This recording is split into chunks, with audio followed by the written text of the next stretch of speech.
Ayun, magandang araw sa ating lahat mga kaibigan. Muling nagbabalik ang iyong lingkod, Ronde TV mo. Bago tayo magpatuloy mga kababayan, isang bagsak mo na dyan, isang masigabong palakpakan dahil nga sa wakas, ito na yung hinihintay ng ating mga kababayan.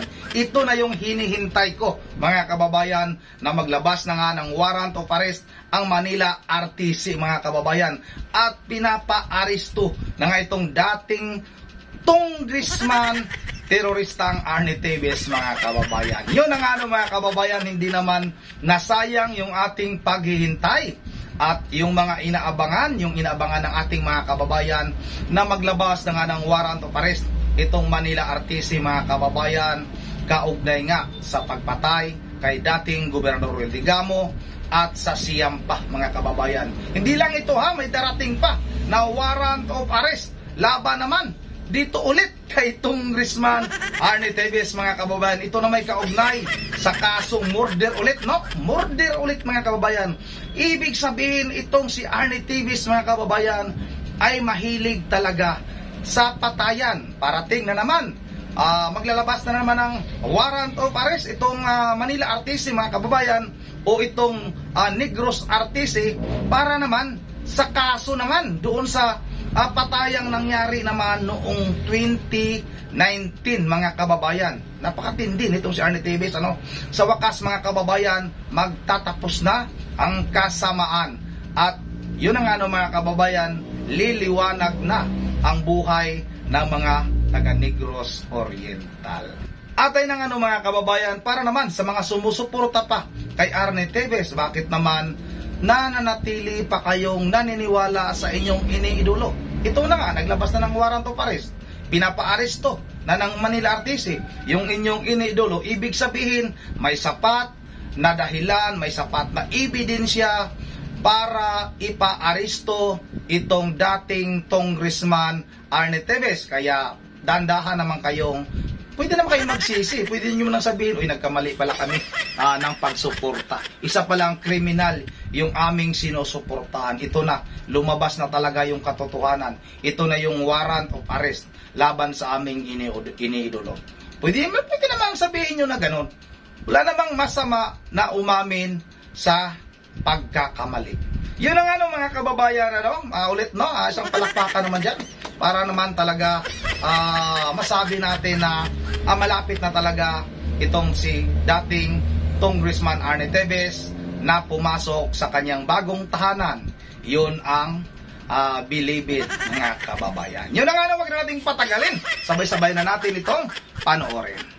Utos na ng Manila Regional Trial Court Branch 51 ang pagpapalabas ng arrest order laban kay dating Negros Oriental Congressman Arnie Teves at sa 3 pang akusado sa pagpatay kay dating Governor Roel Digamo.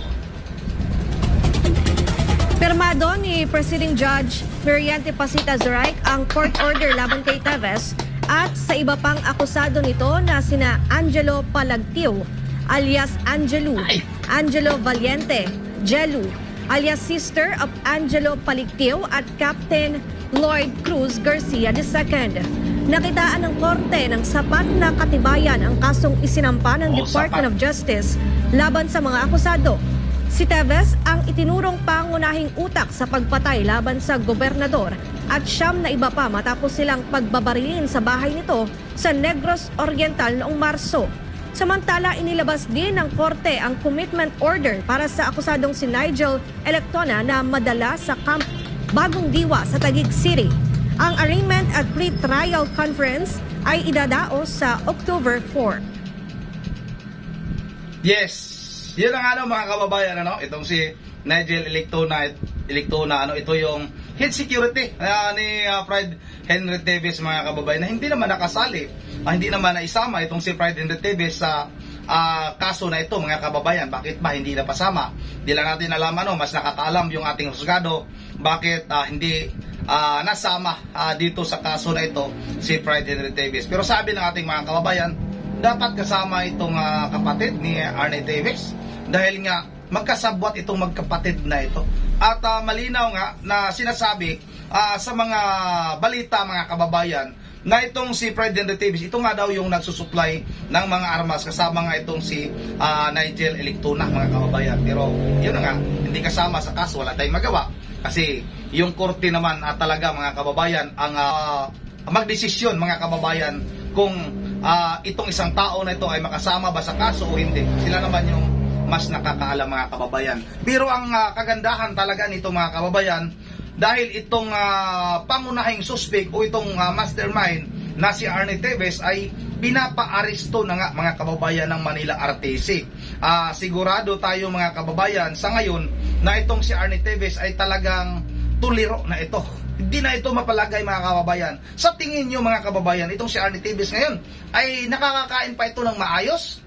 Baka sakali, mga kababayan, pag lumabas ulit ito sa kanyang Facebook page, pag nag-live ito, mga kababayan, lumuwa na yung mata nito.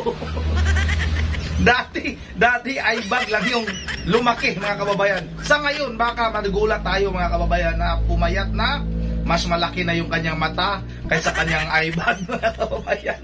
Naku po, may magagalit na naman. May magkukomento na naman dito sa atin na magkano daw yung binabayad sa atin dito. Wala po tayong tinatanggap na bayad, ha. Yun ang mga kababayan, maganda itong pangyayari na ito ngayon, no? Talagang lalong-lalo na malapit na rin yung gagawing special election dyan sa Negros Oriental sa may 3rd District, mga kababayan. Matahimik na talaga yung ating mga kababayan dyan sa Negros Oriental. At yun ang mga kababayan, abangan natin kung kailan ba ito dalhin sa Pilipinas itong si Arnie Teves. Tatawa ako, mga kababayan, yung mga sumusuporta kay Arnie Teves, yung mga sabihin natin mga vlogger, nasana kayo isang vlogger dyan na laging, di ko na nakikita sa ngayon, yung laging tumutulig sa kay laging kumakampi kay Arnie Teves, talagang para pang gusto niyang ipaglaban ng patayan itong si Arnie Teves, mga kababayan, dahil nga daw sa pang-aapi sa kanilang iniidolo. Pero ngayon, mga kababayan, kayang mukha nilang ipapakita na itong si Arnie Teves nga ay naglabas na ng order yung Manila RTC na pinapa-aresto na itong si dating Congressman Arnie Teves, mga kababayan. At itong abogado niya, si Attorney Topacio, na sana, mga kababayan, may balita ba kayo?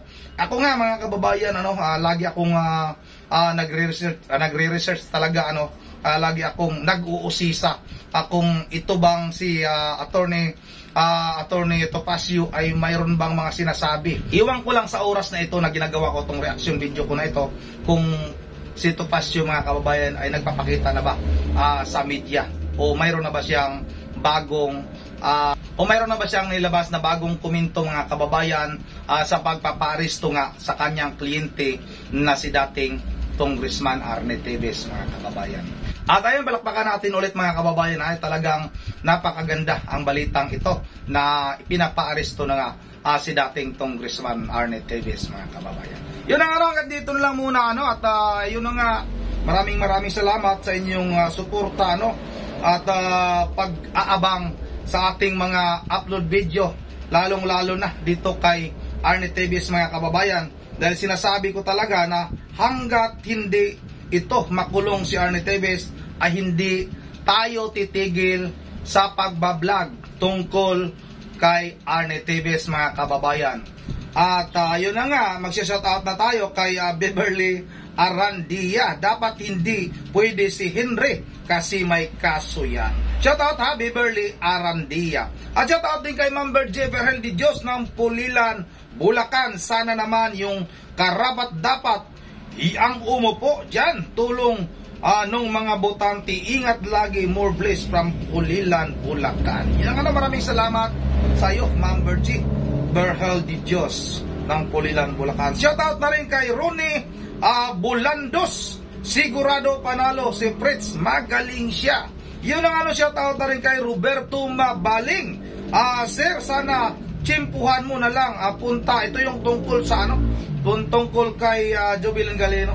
Wala na po ito, idol, hindi na po talaga ito mabubuksan itong kaso na ito, maliban na lang kung mayroon pang isang Tumi Abili na sisibol dyan sa Palawan, pero mahirap maghanap o makakita ng katulad ni Sir Tumi Abili na napakatapang na isang broadcaster. Yun nga, maraming salamat sa iyo, Robert Mabaling. Shoutout na rin kay Wilma Kadusali, ang mag-congressman or congresswoman. Yun si Mayor Fitz or si Mayor Janice Digamo. Shoutout na rin kay Luciana, para malaman ang katotohanan, let them run for congressman versus Fitz Diaz and Mayor Digamo, let TVs run. Bakit gusto mo pang tumakbo ulit yung mga TVs?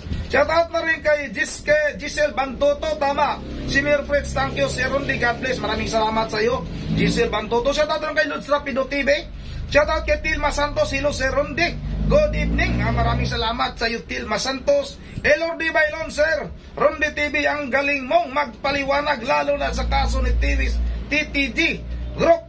Shout out, Sir, nang sumaya kami habang nakikinig sa iyo. Oy, shout out ha, Lordy Bailon at sa iyong pamilya dyan, kung saan man kayo naroon ngayon.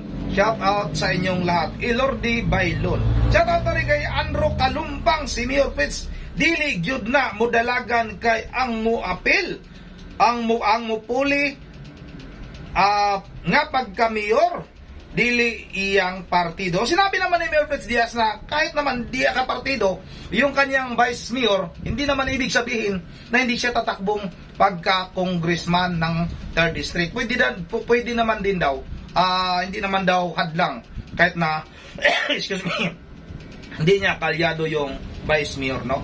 Yun ang shoutout rin kay Ma'am Joyce ng Japan, Sir Rondi TV. Good evening po, Clarice Malayo, Attorney Maxino, Sir Rondi o si Maximo, yung sinungaling ang abogado. Shoutout na rin kay Luz Consuelo, matalo yan, hindi yan mananalo. Shoutout na rin kay Sunflower Yellow, no, more TVs forever, wala na daw.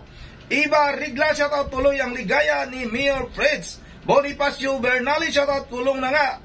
Dapat yan para naman may aksyon para sa taong bayan. Marlon Yu, karma na yan kay Calvo. Nadaan na ba kayo? Baka nasa impyerno na kasama ang abogado. At yun ang mga kababayan, hanggang dito lang muna. Medyo mahaba na ito yung shoutout. At once again, this is Rondi TV mo ulit. Palakpakan muna natin ang paglabas nga ng warrant laban kay Arnel Teves. At once again, this is Rondi TV mo. Ingat yung lahat. God bless bawat isa sa atin.